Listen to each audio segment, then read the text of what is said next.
నమస్తే, నేను మీ anchor Lavanya. Welcome to social post TV devotional. So ప్రస్తుతం మనం ఈరోజు సాయి మోహన్ గారితో ఉన్నామండి. అంటే నెంబర్స్కి సంబంధించినటువంటి విషయాలు, సో ఎవరు కోటీశ్వర్లు అవుతారు, సో ఎవరికి నెంబర్స్ ఇలా ఉంటే బాగుంటుందని చెప్పేసి ఈరోజు వారి మాటలు చెప్పడానికి మా స్టూడియోస్కి వచ్చారు. నమస్తే గురువు గారు. శ్రీమన్మహాగణాధిపతయే నమః. సదానింబవృక్షస్య మూలాదివాసాత్ సుధాశ్రావిణం దిక్తమప్యప్రియంతం తరుం కల్పవృక్షాదికం సాధయంతం నమామీశ్వరం సద్గురుం సాయినాథం. సాయినాథ పరబ్రహ్మణే నమః. ఎలా ఉన్నారు గురువుగారు? ఫైన్ మా, చాలా సంతోషం.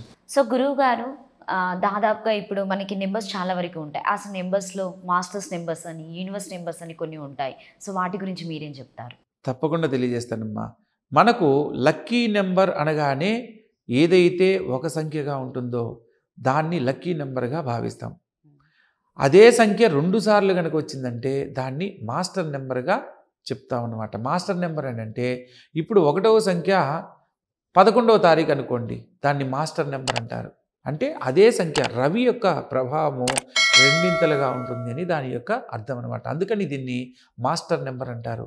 1వ సంఖ్య అని అంటేనే రవి, మంచి విచక్షణ, మంచి ఆలోచన, గొప్ప ఉన్నతమైన ఆలోచనలు, ఉన్నతమైన జీవితాన్ని పొందడానికి తీసుకునే నిర్ణయాలు ఇవన్నీ వర్తిస్తాయన్నమాట. ఆ ఆలోచనలు రెట్టింపు అయ్యే విధంగా మాస్టర్ నెంబర్ వాళ్ళకి వర్తిస్తుందనేది దీంట్లో ఉన్న ఆంతర్యం.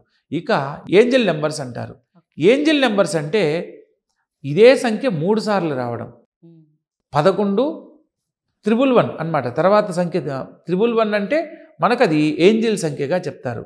ఏంజల్ సంఖ్య అంటే ఒక దైవ సంఖ్య కింద లెక్క అనమాట.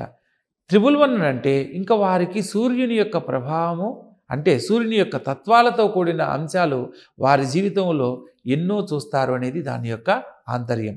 ఇక యూనివర్సల్ నంబర్స్ అంటే కామన్గా చాలామంది 3, 6, 9 వీటిని ఎక్కువగా అనుసరిస్తూ ఉంటారు. ఈ 3, 6, 9ని యూనివర్సల్ నంబర్స్ అని అంటారు. గురుగారు 1 నుంచి 9 దాగుంటే ఈ 3ంటినే ఎందుకు యూనివర్సల్ నంబర్స్ అన్నారు అని అనుకుంటే, మనం ఏంజల్ నెంబర్స్ని కౌంట్ చేయాలన్నమాట. ఏంజల్ నెంబర్స్ 111 అనుకోండి, 3 1 అంటే 1 + 1 + 1 ఎంత అవుతుంది? 3. అదేవిధంగా ఏంజల్ నెంబర్స్లో 2 3 సార్లు వచ్చింది అనుకోండి, 2 + 2 + 2 6. అదేవిధంగా 333 వచ్చింది అనుకోండి, ఏంజల్ నెంబర్ 333 ఉందనుకోండి, 3 + 3 + 3 9. ఆ తర్వాత 4 + 4 + 4 = 4ని కనుక ఏంజల్ నెంబర్గా కనుక తీసుకున్నట్లయితే 4 3 = 12, 1 + 2 3, మరలా 3 వస్తుంది. 555 అంటే 3 5 15, 1 + 5 = 6. అదేవిధంగా 3 6 18, 1 + 8 = 9. మరలా 777 7 3 21, 2 + 1 = 3. 888 అంటే 24 అంటే 2 + 4 6. 999 అంటే 27 అంటే 2 + 7 9. అంటే ఈ 1 నుంచి 9 వరకు వాటి యొక్క కూడిక 3 సంఖ్యలకు ఏంజల్ నెంబర్గా ఉంటే వాటికి కామన్గా వచ్చే నెంబరు 3 6 9. అందుకని వీటిని యూనివర్సల్ నెంబర్స్గా సంఖ్యాశాస్త్రం తెలియజేస్తుంది. వీలైనంత వరకు ఈ యొక్క ఏంజల్ నెంబర్స్ని ఎలా అయితే ఫాలో అవుతారో యూనివర్సల్ నెంబర్స్ని ఫాలో అయ్యే వాళ్ళకు కూడా అదృష్టాలు వాళ్ళ వెంటే ఉంటాయి అనేది మనం ఈజీగా చెప్పవచ్చు.